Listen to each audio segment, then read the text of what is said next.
Note कर लिए? Yes अब देखो सर। एक अच्छा डाउट निकल करके आ रहा है कि सर जब टेम्परेचर बढ़ाते हैं तो लेंथ भी तो बढ़ती है और एरिया भी तो बढ़ता है, मतलब ऐसा होता है कि नहीं होता है? Yes sir. ठीक है, तो उसको क्यों नहीं कंसीडर करा, है कि नहीं? उसको भी कंसीडर किया जाना चाहिए। क्यों नहीं किए हैं? क्योंकि जो लेंथ वेरिएशन जब आप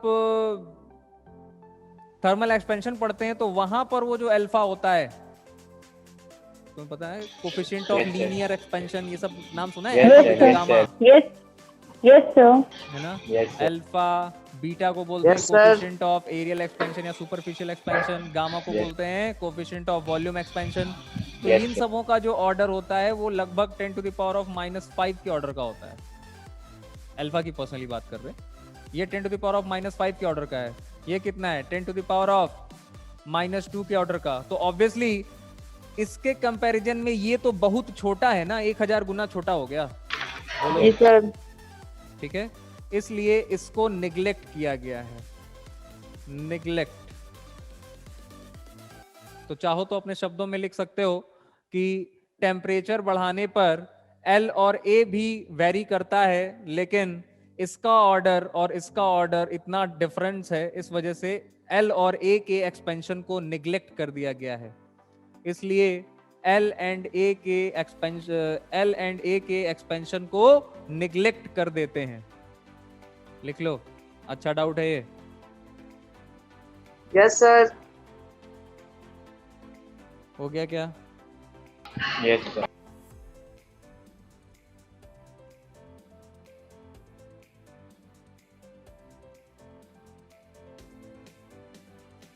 कंडक्टर्स के लिए अल्फा होता है, कंडक्टर्स के लिए अल्फा की वैल्यू पॉजिटिव होती है। कंडक्टर्स के केस में अल्फा की वैल्यू पॉजिटिव होती है और सेमीकंडक्टर्स के केस में नेगेटिव होती है भैया। कोफिशिएंट ऑफ जो थर्मल रेजिस्टेंस आया है, कोफिशिएंट ऑफ थर्मल रेजिस्टेंस जो आया है अल्फा कंडक्टर्स के लिए पॉजिटिव, क्योंकि टेम्परेचर बढ़ाने पर कंडक्टर्स के लिए रेजिस्टेंस बढ़ रहा है घट रहा है? बढ़ रहा है। बढ़ रहा है। और सेमीकंडक्टर्स के लिए घट रहा है। तो ऑब्वियसली हमें अल्फा फॉर कंडक्टर्स क्या लेना होगा? पॉजिटिव, एंड फॉर सेमीकंडक्टर्स लेना होगा negative. Got my point? Yes, sir. Yes sir. ठीक है, क्या मैं तेज पढ़ा रहा हूं? No, sir. सर। जहां लगे बता देना। चलो भाई, ये नोट कर लिए? Yes, sir. Yes sir. बाकी लोग सन्नाटे में चले हैं, कोई कुछ बोल नहीं रहा है, हैं? सन्नाटो जागो, सोना नहीं है। सो रहे हो ना? सो रहे हो? No sir. सर जग रहे हैं। जग रहे हो? सर, वाह, जगे वाह, हैं। वाह। कितना बढ़िया हो गया। चलो इधर देखो।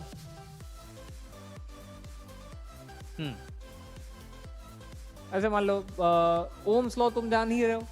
Ohms law V equal to I R लिखा था। Yes sir.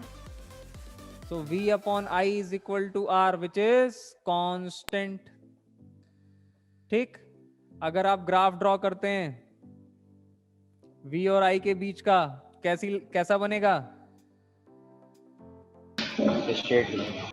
हैं? Straight line. V और I के बीच में अगर ग्राफ ड्रॉ करें, कैसा ग्राफ बनेगा? Linear. Straight line passing through origin.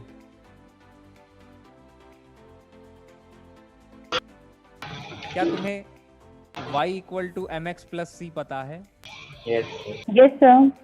पूरी फिजिक्स में बता रहा हूँ, बेसिक मैथ्स स्ट्रांग होनी चाहिए। ये सब बेसिक मैथ्स में आता है। स्ट्रेट लाइन की इक्वेशन, अगर मान लो स्ट्रेट लाइन की इक्वेशन क्या होती है? y equal to mx plus C, where m stands for slope, c stands for what? Intercept on y axis. Yes अरे भैया हाँ ना तो बोलो। Yes sir. ठीक, Yes, okay, sir. अब सुनो, किसके किसके बीच ग्राफ ड्रॉ करना है? V एंड I, ठीक है। तो Y की जगह क्या है? V, बोलो। Yes, sir. इक्वेशन हमें पता है, V equal to I R, yes और नो, ठीक है। Yes. ग्राफ ड्रॉ करना है V और I के बीच में। Y की जगह पर है V, X की जगह पर है I, M की जगह पर क्या है? R. R, C की जगह पर क्या है? 0. अगर इंटरसेप्ट ऑन Y एक्सिस हो जाए 0, इफ C इज 0, क्या line passes through origin? Yes, sir. ठीक है। तो फिजिक्स में, पूरी फिजिक्स की बात बता रहे हैं, ग्राफ में आपसे कोई रॉकेट साइंस नहीं पूछी जाती। ग्राफ में आपको सिंपल ग्राफ ड्रॉ करना आना चाहिए। जिन दो क्वांटिटीज के बीच में ग्राफ पूछा है, पहले उनके बीच के रिलेशन को लिखिए, इक्वेशन को लिखिए। अगर V और I के बीच का ग्राफ पूछा जाता है तो तुम्हें पता है from Ohm's law, V equal to I R, yes और नो? Yes, sir. ठीक है। तो अगर V और I के बीच में ग्राफ पूछा है तो ये एक स्ट्रेट लाइन की इक्वेशन है जिसका इंटरसेप्ट ऑन Y एक्सिस 0 है, so it will definitely pass through origin. और इसका स्लोप क्या देगा? Resistance. स्लोप क्या देगा? रेजिस्टेंस, ठीक है। तो V और I के ग्राफ का स्लोप क्या देता है हमें? रेजिस्टेंस। ये सब 10th में पढ़ाते हैं, Yes, बोलो। sir. Yes, sir. नोट करो, नोट करो।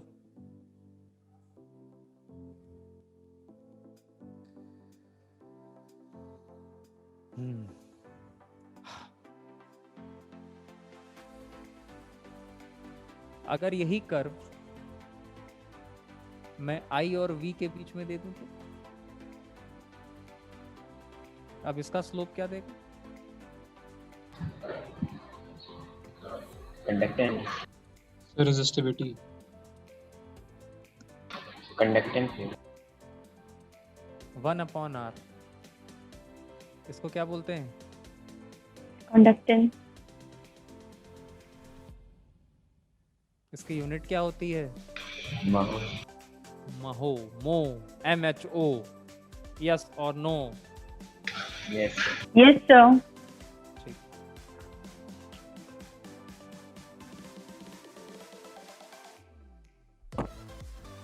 आ गया क्या? आगे Yes. बढ़े, नोट कर लिए? Yes. Yes, sir.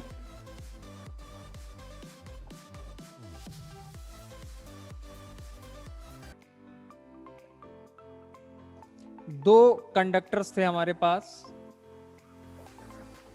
उनके V और I कर्व दिए हुए हैं। ये कंडक्टर 1, ये कंडक्टर 2। बताओ किसका रेजिस्टेंस ज्यादा, किसका कम? 2 का ज्यादा, 1 का कम. 2 का ज्यादा, sir. क्यों 2 का ज्यादा? Slope ज्यादा. क्योंकि उसका स्लोप ज्यादा होगा, उसका सर। उसका tan slope थीटा ज्यादा है। ज्यादा। जिसका स्लोप ज्यादा होता है, क्या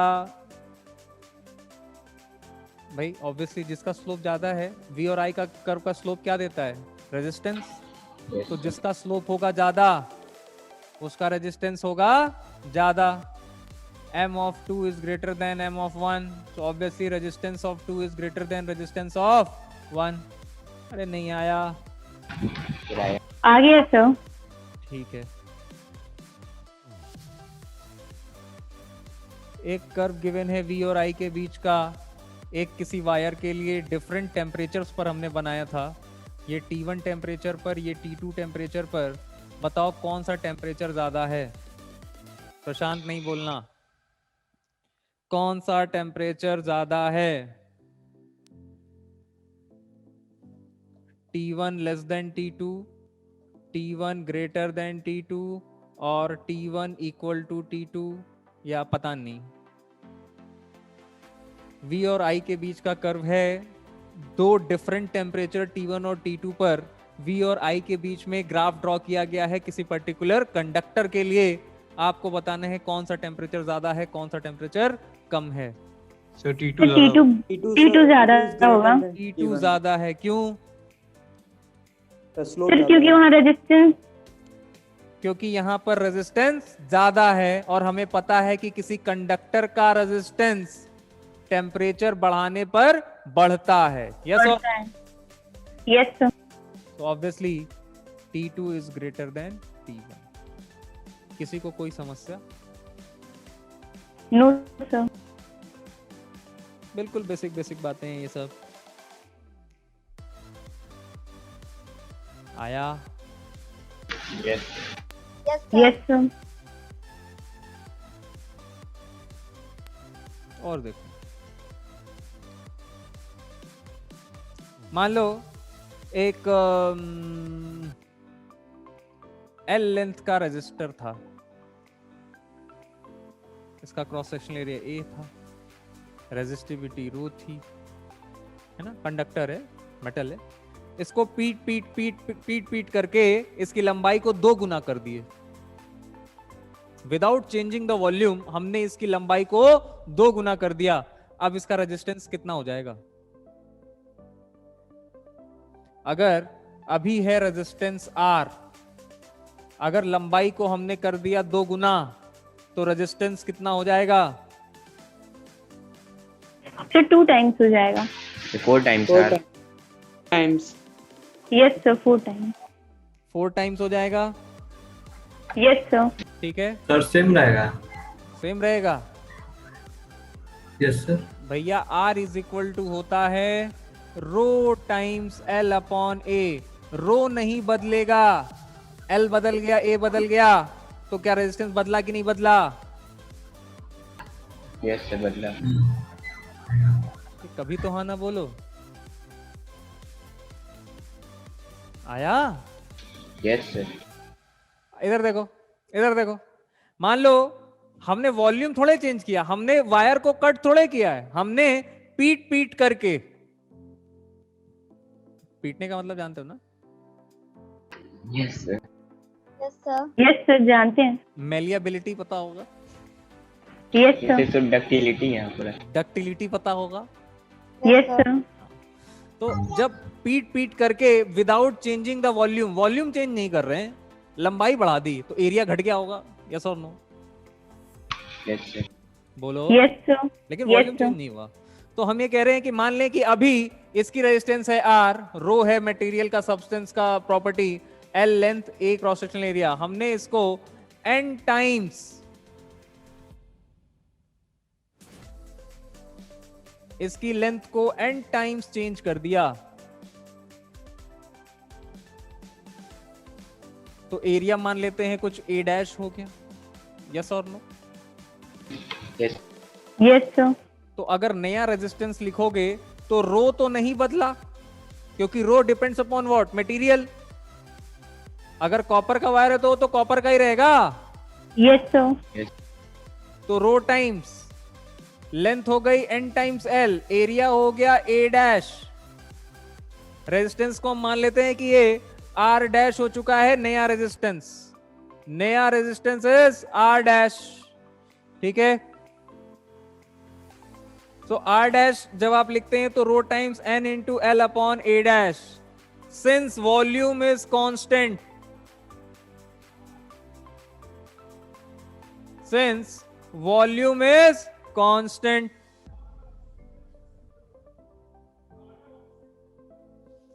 अगर वॉल्यूम है कांस्टेंट तो इनिशियल वॉल्यूम है A into L, final volume है N times L into A dash. क्या L ने L को मार दिया? यस। बोलो। Yes sir. क्या A अपॉन A डैश निकल करके आया N? Yes sir. अच्छा, अगर हम R डैश अपॉन R करें तो हमें मिलेगा rho times N into L upon A dash into A upon, sorry A dash, हाँ ठीक है, A upon rho times L। आया या नहीं आया? Yes sir. क्या इस रो ने इस रो को मार दिया? इसरो ने इसरो को नहीं, इस रो ने इस रो को मार दिया। इसरो पता क्या होता है? Indian space organisation. Yes, sir. ठीक, a अपॉन a डैश की वैल्यू है n, तो क्या ये हो गया n स्क्वायर?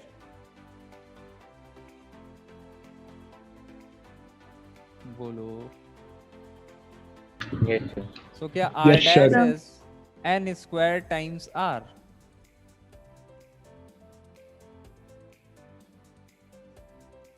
आया क्या? Yes, yes sir. सर। ठीक है, तो अगर किसी कंडक्टर की length without changing its volume हम n टाइम्स कर दें तो उसका रेजिस्टेंस हो जाता है n square times. Clear? Yes sir. Yes, sir. Okay, ठीक है, कोई समस्या? No sir. No, sir. तो अगर लेंथ कर दें 2 गुना तो रेजिस्टेंस कितना हो गया? 4 गुना। 4 गुना। If length is doubled,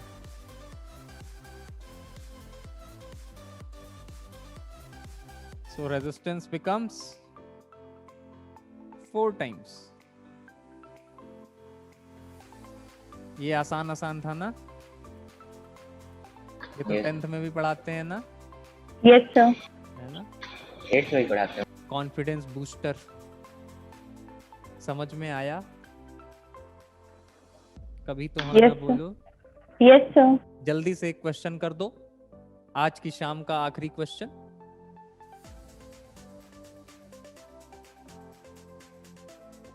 if length of a wire is increased 10%, calculate percentage change in its resistance। सब लोग अपना अपना करेंगे, कोई आंसर नहीं बोलेगा। Calculate percentage change in its resistance. चलो बताओ, एकदम easy question. If the length of a wire is increased 10%, calculate percentage change in its resistance, keeping the volume constant। ये भी बताना जरूरी है।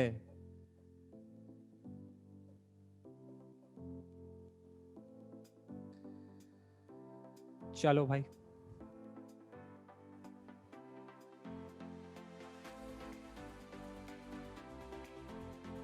हो गया सर। सर हो गया।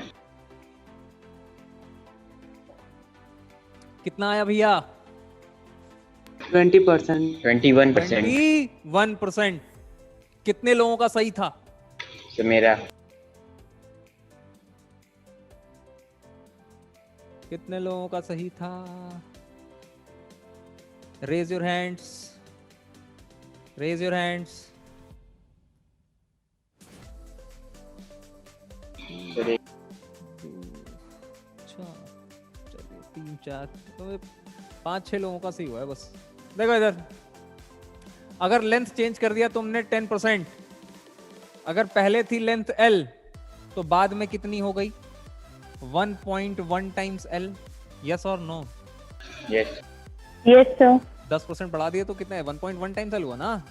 ओके, अच्छा, इसका मतलब अगर यहां से तुम कंपेयर करते हो तो n की वैल्यू कितनी है भैया?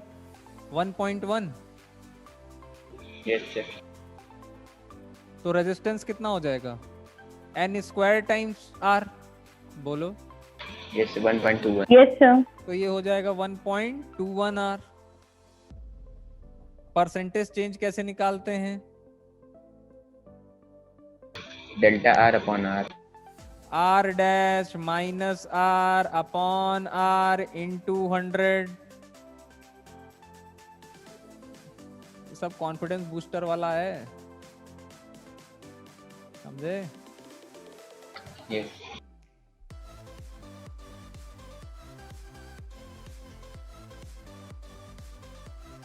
क्या the answer is 21%? Yes sir.